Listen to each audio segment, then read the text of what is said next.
Number one Kerala. അതിനപ്പുറം കേരളത്തിൽ ഒന്നുമില്ല. ആരോഗ്യക്ഷേമം, വിദ്യാഭ്യാസം, മാനവിക വികസനം തുടങ്ങി നിരവധി കാര്യങ്ങളിൽ നമ്പർ വൺ ആണ് കേരളം എന്ന് പറയുവാൻ നേതാക്കൾക്ക് ആവേശമാണ്. എന്നാൽ എടുത്തു കാണിക്കുന്ന ഈ ചിത്രത്തിന് പിന്നിൽ ഒളിഞ്ഞുകിടക്കുന്ന കേരളത്തിന്റെ കഥയുണ്ട്. വില കയറ്റം, മുടങ്ങിക്കിടക്കുന്ന പെൻഷനുകൾ, ഇല്ലാതായി പോയ ക്ഷേമ പദ്ധതികൾ, ജീവിത ചെലവ് കൊണ്ട് വലയുന്ന സാധാരണ ജനം. ഈ വീഡിയോയിലൂടെ ഞാൻ രാഷ്ട്രീയം പറയുകയല്ല, ആരെയും കുറ്റപ്പെടുത്തുകയുമല്ല, ശരിയായ പ്രശ്നങ്ങളൊന്ന് മനസ്സിലാക്കുക മാത്രമാണ്. മലയാളികളുടെ കുടുംബങ്ങളും തൊഴിലാളികളും വിദ്യാർത്ഥികളും കർഷകരും തുടങ്ങി സമസ്ത മേഖലകളിൽ ഉള്ളവർ ഓരോ ദിവസവും അനുഭവിക്കുന്ന പ്രശ്നങ്ങളാണിത്. ഒന്ന്, നിത്യോപയോഗ സാധനങ്ങളുടെ വില വർധനവാണ്. അരി മുതൽ പച്ചക്കറി വരെ, വെളിച്ചെണ്ണ മുതൽ പാൽ വരെ, പാചകവാതകം മുതൽ വീട്ടുപകരണങ്ങൾ വരെ കഴിഞ്ഞ ചില വർഷങ്ങൾ കൊണ്ട് ഇവയ്ക്കുണ്ടായ വില വർധനവ് എത്രയെന്ന് പറയുവാൻ കഴിയില്ല.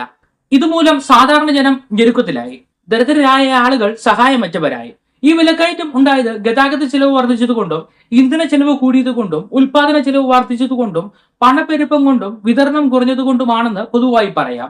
പക്ഷേ സപ്ലൈകോയിലൂടെ ഉൽപ്പന്നങ്ങൾ വില കുറച്ച് മാർക്കറ്റിൽ എത്തിച്ച് വിലക്കയറ്റം തടയുവാനും കഴിഞ്ഞിട്ടില്ല. വിലക്കയറ്റം മൂലം ആളുകളുടെ സമ്പാദ്യം ഇല്ലാതെയായി.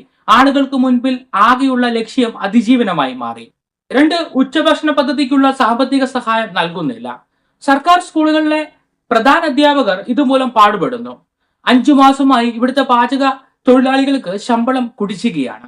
വളരെ സാധാരണ കുടുംബങ്ങളിലെ കുട്ടികളാണ് സർക്കാർ വിദ്യാലയങ്ങളിൽ എത്തുന്നത്. അവർക്ക് വേണ്ടി സർക്കാർ നടത്തുന്ന പോഷകാഹാര പദ്ധതി ശരിയായി മുന്നോട്ട് കൊണ്ടുപോകാനുള്ള ഉത്തരവാദിത്വം സർക്കാരിൻ്റെതാണ്.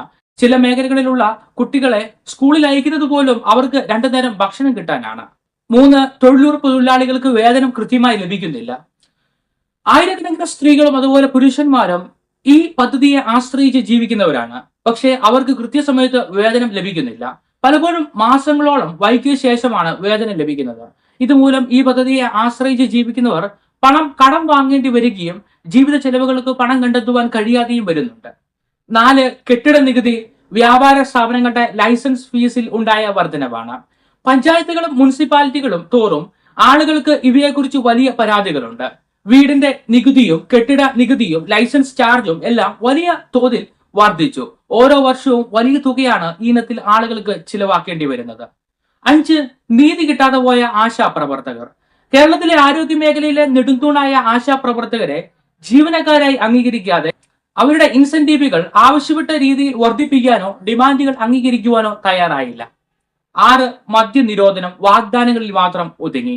കേരളത്തിൽ നിന്ന് ബാറുകളും കള്ളുഷാപ്പുകളും ഓരോ മുക്കിലും മൂലയിലും എത്തിയിരിക്കുകയാണ്. സംസ്ഥാനത്തിന്റെ പ്രധാന വരുമാനം തന്നെ മദ്യത്തിൽ നിന്നുള്ളതായി മാറി. എന്നാൽ സാമൂഹ്യമായ വിപത്താണിത് എന്നുള്ള സത്യം മറച്ചു പിടിക്കുകയാണ് ഇവിടെ.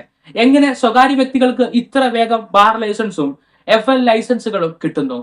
7, നിലച്ചുപോയ സ്നേഹപൂർവ്വം ശ്രുതിതരംഗം പദ്ധതികൾ. ഇന്ത്യക്ക് തന്നെ മാതൃകയായിരുന്ന കേരളത്തിന്റെ ക്ഷേമ പദ്ധതികളായിരുന്നു ഇവ രണ്ടും. മാതാപിതാക്കൾ മരിച്ചുപോയ കുട്ടികൾക്കുള്ള സ്നേഹപൂർവ്വം പദ്ധതിയും കേൾവി വൈകല്യമുള്ള കുട്ടികൾക്കുള്ള ശ്രുതിതരംഗം പദ്ധതിയും നിലച്ചിട്ട് വർഷങ്ങളായി. ഈ കുട്ടികളുടെ ജീവനാഡിയായിരുന്ന ഈ പദ്ധതികൾ ഇന്ന് ഇല്ല.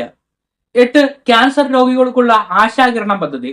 വളരെയധികം സാമ്പത്തിക സഹായം ആവശ്യമുള്ളവരാണ് ഇവർ. പക്ഷേ ഇവർക്കുള്ള സഹായം സമയത്ത് ലഭിക്കുന്നില്ല.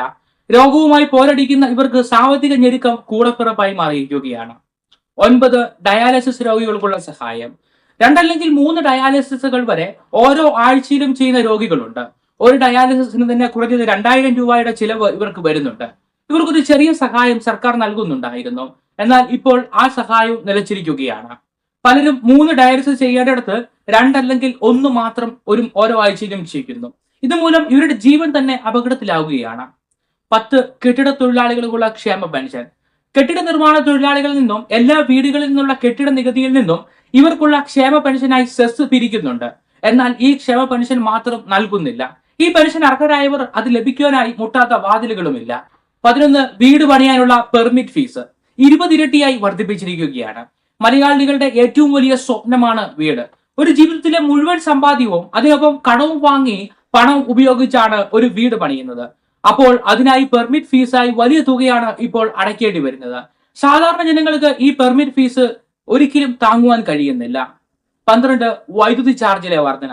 എല്ലാവരും ഒരേപോലെ ഇന്ന് വൈദ്യുതി ബില്ല് കണ്ട് ഓരോ മാസവും ഞെട്ടുകയാണ്. ആയിരക്കണക്കിന് രൂപയാണ് ബഹുഭൂരിപക്ഷം ആളുകൾക്കും വൈദ്യുതി ഇനത്തിൽ ഇന്ന് മാസം തോറും അടയ്ക്കേണ്ടി വരുന്നത്.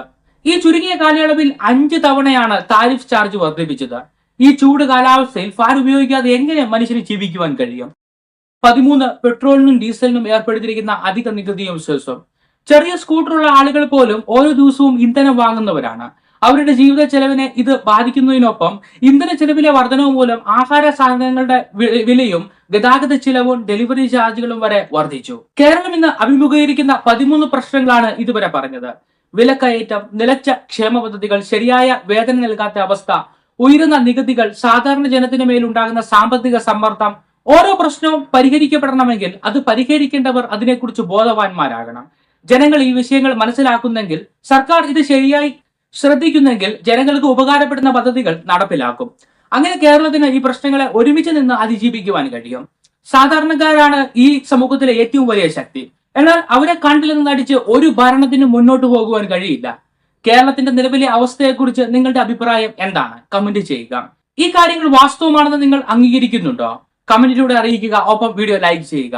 അടുത്ത വീഡിയോ ഈ കാലയളവിൽ കേരളം കൈവരിച്ച നേട്ടങ്ങളെ കുറിച്ച് പറയുന്നതാണ്. ആ വീഡിയോ ലഭിക്കുവാൻ ചാനൽ സബ്സ്ക്രൈബ് ചെയ്ത് വെക്കുക.